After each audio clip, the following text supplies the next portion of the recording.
미소가 아름다운 보석 같은 치과 미보치과 공윤수 원장입니다. 매주 화요일 아침 입속 모든 것 무엇이든 물어보세요. 여러분들 8시 30분에 찾아뵙고 있습니다. 한 주간들 여러분들 잘 보내셨나요? 좋은 시간 되셨으리라 믿습니다. 지난 주간은 날씨도 좀 따뜻했고요.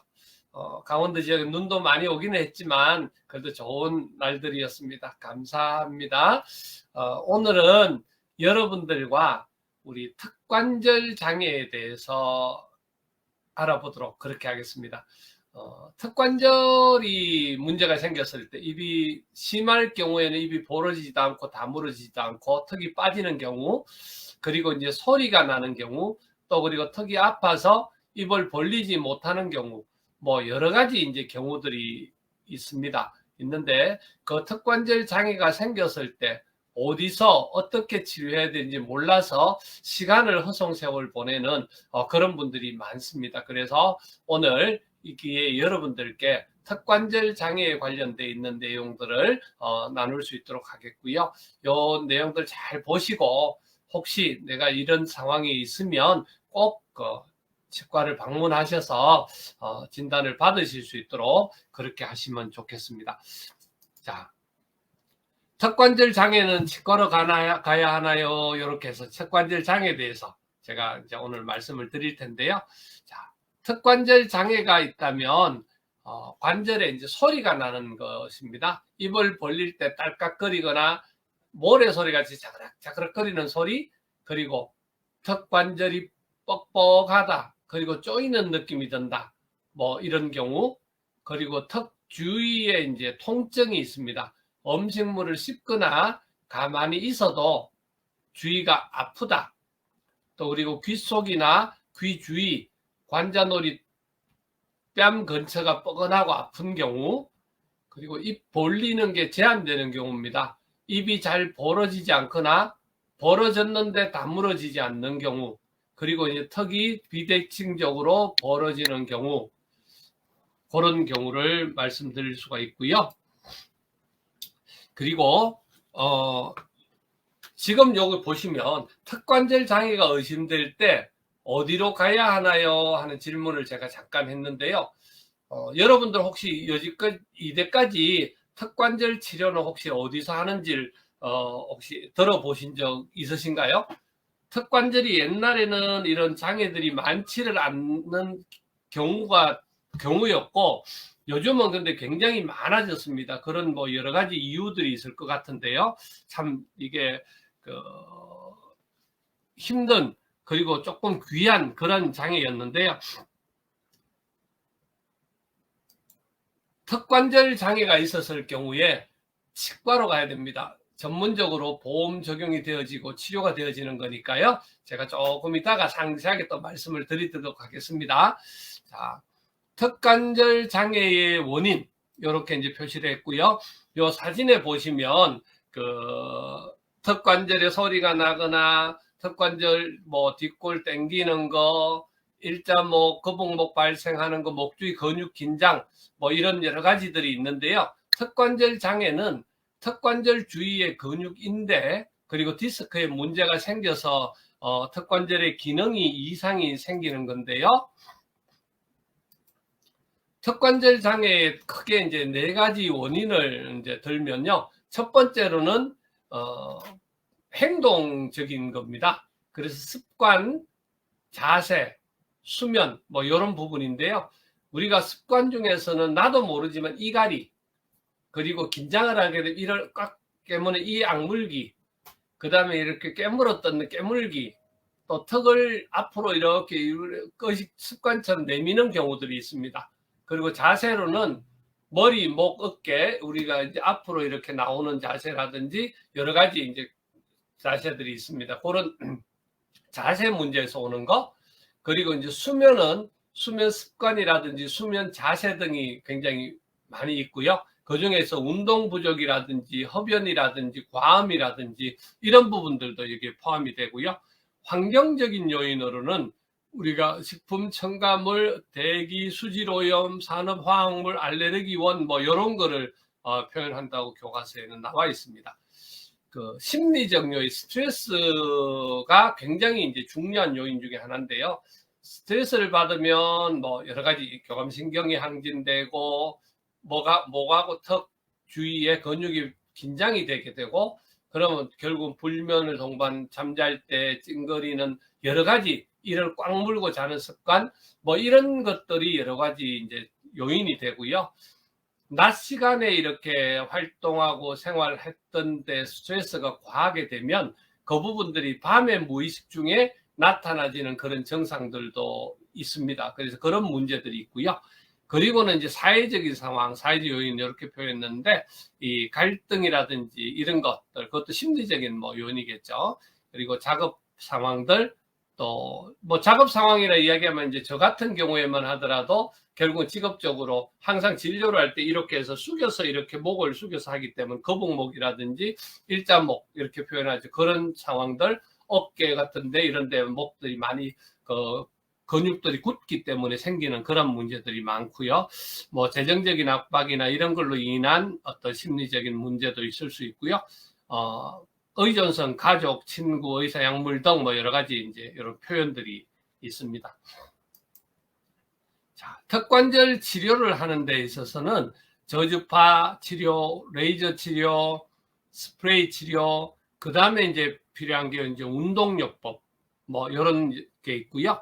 그리고 그 이상으로 넘어가는 것 같은 경우에는 MRI 촬영이나 이런 걸로 해서 여러 가지 이제 하는 방법이 있고, 그리고 장치를 끼는 방법, 그런 것들이 있습니다. 그래서 지금은 제가 이제 여기에 치료법에 장치 사용이라든지 여러 가지 약물요법이라든지 이런 것들은 다 넣지를 않았는데요. 실제로 기본적인 물리치료만 받으면 거의 대부분은 그런 장치라든지 어려운 치료, 뭐 이런 걸로 해서 치료받는 경우는 제가 기본적인 진료에서는 초기 증상이나 어느 정도 진행된 상태에서도 거의 괜찮기 때문에 기본 제일 쉽게 치료할 수 있는 방법들만 일단은 여러분들께 기본 소개를 지금 해드리고 있습니다.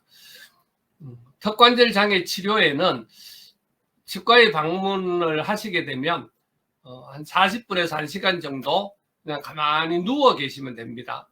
저주파 자극이라든지 여러 가지로 인해서 치료를 하게 되는데요. 이 저주파 전기 자극 같은 경우에 턱관절 주위 조직이나 근육들 저주파 자극을 주어서 통증을 경감시키고 근육을 이완시키는 그런 작용을 하고요. 턱관절 장애 치료를 레이저 치료를 합니다. 그래서 레이저를 조사해서 조직적인 빠른 회복 이런 것들을 도모하고요.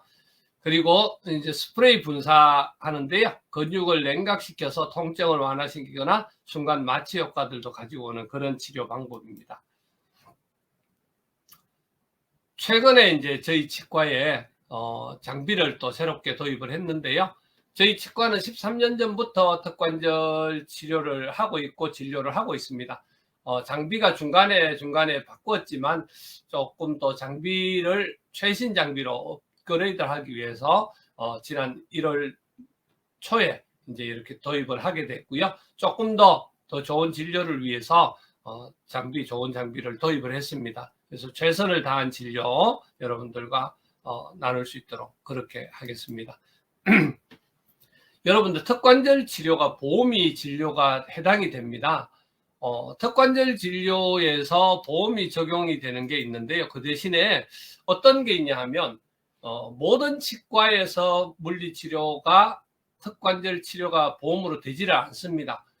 턱관절 치료는 보험 적용을 확인을 하고 가시는 게 좋은데, 그리고 주위에 어떤 치과가 턱관절 치료를 전문으로 하는지를 확인을 하시면 좋겠습니다. 자기가 거주하는 지역에 가시면 거기 찾으시면 되는데요. 네이버에 이렇게 각 찾는 방법이 있잖아요. 미보치과 이렇게 검색하시면 거기 밑에 그 미보치과 안에 검색해서 들어가 보시면 진료 소개가 나오고, 거기 위치라든지 여러 가지들이 나오면서 거기 밑에 보면 전문 과목 이렇게 해서 그런 것들이 있는데요. 거기에 들어가 보시면 보험이 적용되는 치과는 이 장비나 시설 전공을 하거나 턱관절 부분의 전문 과목을 이수해서 보험 적용 자격을 건강보험심사평가원에서 받아야 됩니다. 그리고 그걸 받게 되면 의료기관 소개에 척두 화학관절 자극요법 실시기관에서 인정이 된 치과에서만 보험이 적용이 됩니다. 그래서 가시게 되면 물리치료와 함께 여러 가지를 받으실 수가 있고요. 저렴한 가격에 받을 수가 있습니다. 이게 치료보험을 적용을 받으면 장점이 아무래도 비용이 굉장히 저렴하겠죠. 지금 방금 전에 말씀드렸던 것이 모든 치과에서 턱관절 치료가 가능한가요? 했는데 치료는 가능한 데가 있고 아닌 데가 있고요. 그리고 치료를 하는데 보험이 적용되는 치과가 있고 아닌 치과가 있습니다. 그렇기 때문에 그런 부분에 관련돼 있어서 여러분들이 잘 검색하시고 하시면 되고요.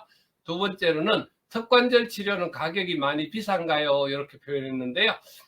처음에 와서 진단하고 여러 가지 설문조사, 뭐 여러 가지 환경 여건 파악하는 게 있는데요. 그거 하는 날, 첫날 같은 경우에는 보험을 적용을 받아서 본인 부담금으로서 2만 몇천 원 정도, 3만 원 미만이 이렇게 나오고요. 그 다음번에 물리치료를 받을 때 지속적으로 받아야 되는데 그런 경우에는 만 원대에서 진료를 받으실 수가 있습니다. 어떤 곳에 가면 여러 가지 교정이다 뭐 이렇게 해서 그런 곳에 가게 되면 심지어 뭐 몇백만 원까지 진료비를 받는 경우들이 있습니다. 그래서 이제 그런 경우들은 정말 잘 판단하셔서 가시면 좋겠고요. 여러 가지 이제 이론이 있고 여러 가지가 있지만 보험이 적용이 안 되는데 또 보험이 적용이 되지만 또 보험이 적용 안 되는 진료를 통해서 너무 비싼 진료가 주어질 때 뭐 이런 경우에들은 여러분들이 특별히 잘 살펴보시고 방문하시면 참 좋겠습니다.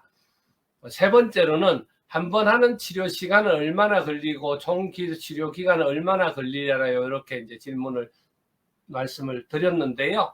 한 번 치료할 때 기본적인 물리치료 시간은 한 40분에서 1시간 정도 소요가 되고요. 처음에 치과에 오셨을 때 사진 촬영이라든지 여러 가지 이제 그런 어떤 준비 그런 시간들이 1시간 조금 더 이렇게 소요가 됩니다. 그래서 처음에는 오시면 한 2시간 정도 그래도 기본적인 시간들은 잡으셔야 되고요. 그리고 두 번째 날부터 오실 때는 1시간 정도 잡으시면 물리치료가 가능하고요.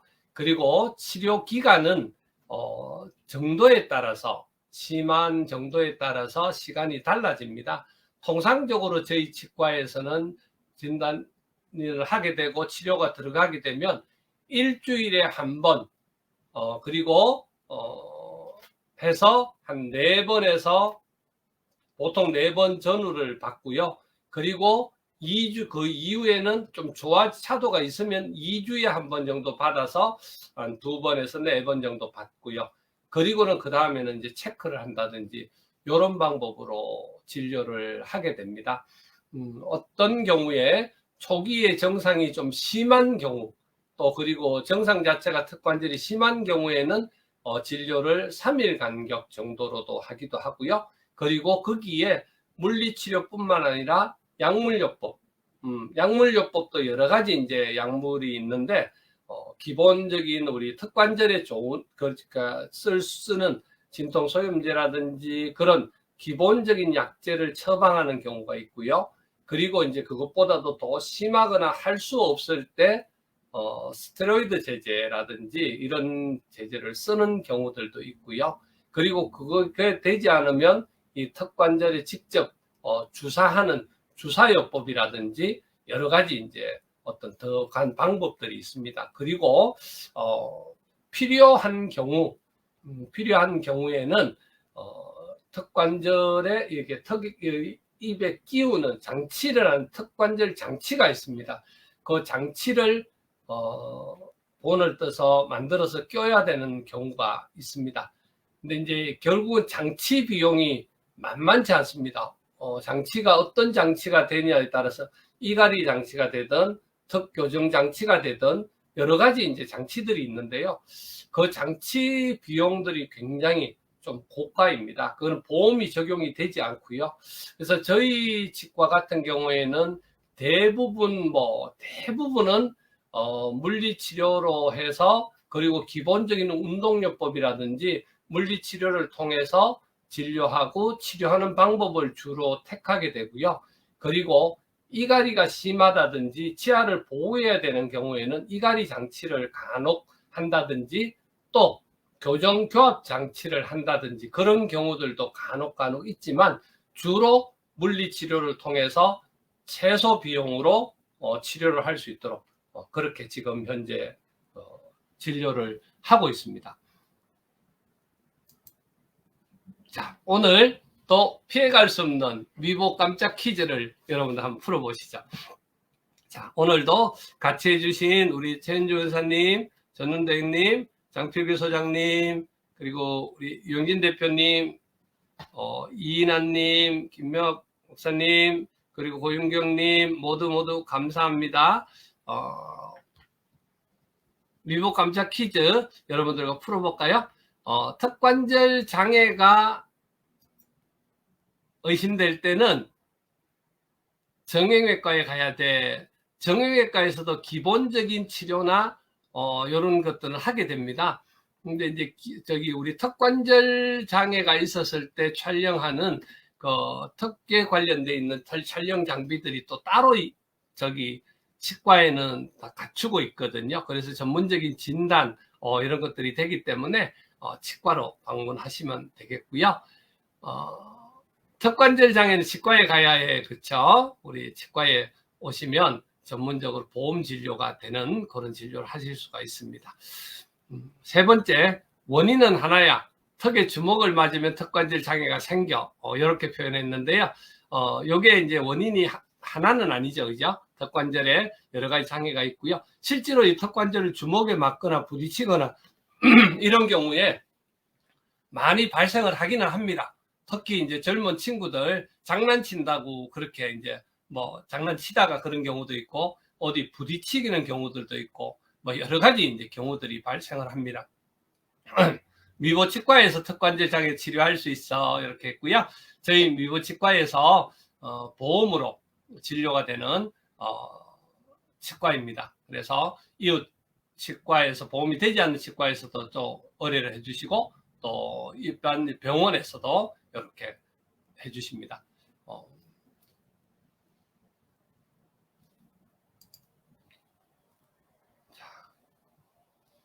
턱관절 전문 치과에서 진료하는 영역입니다. 여러분들 잘 보시면 좋겠고요. 자, 여러 가지 이제 또 팁을 드릴 수 있는 게 있습니다. 귀가 보통 여기에 이제 턱관절이 있으니까요. 귀가 아파서 이비인후과를 지속적으로 다녔는데 갔더니 염증은 없고 아프다. 그럴 경우에 기본적으로 이제 이비인후과 진료도 받고요. 협진을 주로 많이 합니다. 이비인후과 진료상 저희 치과에 오셔도 이쪽에 아파서 오셨다 하더라도 상황을 보고 턱관절에 별로 크게 지장이 없는 경우, 또 조금의 엑스레이 사진상 이상이 보여도 그 부분에 관련돼 있어서 지장이 없는데, 그럴 경우에는 이비인후과로 보내드리고요. 또 이비인후과에서 치료를 받으러 갔는데 특별히 이게 그 귀 안에 염증이 있거나 그런 증상은 아닌데 약을 사용해 봤는데도 아프다. 그러면 그때는 저희 치과로 이렇게 보내주시거든요. 그래서 그런 진료를 통해서 잘 볼 수가 있고요.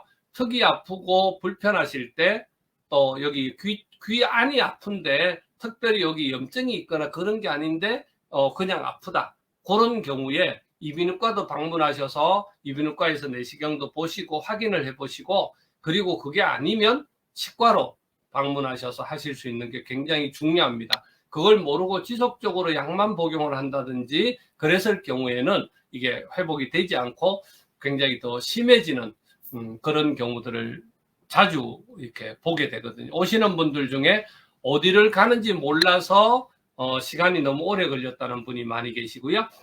그리고 귀가 아파서 이비인후과를 여러 번 많이 다녔는데 거기서는 해결이 되지 않아서 오신다는 그런 경우들도 있고요. 그리고 이 턱관절 장애로 인한 여기 두통이라든지 이런 부분들, 목이 아픈 거라든지 여러 가지 그런 것들도 굉장히 많이 겹치거든요. 그래서 이제 그런 부분에 관련돼 있는 거라든지 보통 우리가 알지 못하고 그냥 수시로 넘기는 부분들, 이런 것들은 굉장히 중요합니다. 그래서 여러분들께서 주위에 그런 분들이 계시면 직바로 이렇게 보내주시면 특별히 이렇게 진료를 받으실 수가 있습니다. 그래서 턱관절 치료도 특별히 치료 기간을 놓치지 않고 진료를 받을 수 있도록 여러분들이 그렇게 진료를 받으시면 좋겠습니다. 자, 오늘 여러분들 어떠셨나요? 제가 또 오늘 턱관절에 대해서 말씀을 드렸는데요. 턱관절에도 여러 가지 이제 증상들이나 나머지 부분들이 있어서 조금 더 말씀드리고 싶은 게 있기는 한데 아침 시간은 짧은 시간이라서 더 말씀드리기는 여러분들께 죄송스럽고, 그래서 이 정도로 오늘은 마무리를 하고요. 또 기회가 되어질 때 여러분들과 또 대화를 나눌 수 있도록 그렇게 하겠습니다. 오늘 방송한 내용은 우리 유튜브 미보치과에 이렇게 올라가게 되어 있고요. 여러분들께서 또 구독, 좋아요, 알람 설정 이렇게 해주시면 감사하겠습니다. 그리고 우리 치아로 전하는 사랑 페이스북에 들어오시면 업데이트가 되고요. 또 인스타그램에 저희 업데이트가 되고 있습니다. 여러분들 건강한 그런 시간들 보내시면 참 좋겠습니다. 다음 주는 명절인 관계로 다음 주 화요일 입속 모든 것은 쉬도록 그렇게 하겠습니다. 여러분들 명절 잘 보내시고요. 새해도 복 많이 받으시고 항상 건강하시고 행복하십시오. 여러분들 모두 사랑합니다. 고맙습니다.